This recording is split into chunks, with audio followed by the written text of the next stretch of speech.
Mga kabongga, alam mo ba na may largest library tayo dito sa Dubai? Yan ang Muhammad bin Rashid Library. Kung hindi ka pa nakapunta, tara, samahan nyo kaming mamasyal. Mga kabongga, dito lamang yan sa Al Jadab, Dubai. I-search mo na sa inyong Google or sa inyong Waze. Mga kabongga, talagang pagpasok namin ay talagang bonggang-bongga ang aming nakita.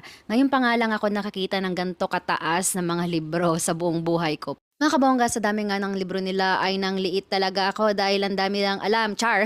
Mga kabongga, kung naiinip ka na ba dito sa Dubai ay kung ganun, pasyalan mo na itong library nito dahil free entry sila at unlimited time. Kahit ikaw nang magbukas at magsara ng kanilang library, mga kabongga. Mga kabongga, isa lang masasabi ko, talagang na-inspired ako sa aking nakita sa kagandahan ng kanilang library.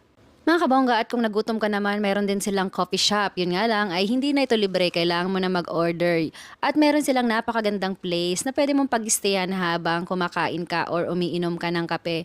Ikaw na mamili ng lugar na pagbabasahan mo kung gusto mo dito sa second floor na may lake overview. Pero mas gusto ko dito sa baba, mga kabongga, dahil napakaganda ng kanilang place, napaka-cozy, talagang nakaka-relax ng mind.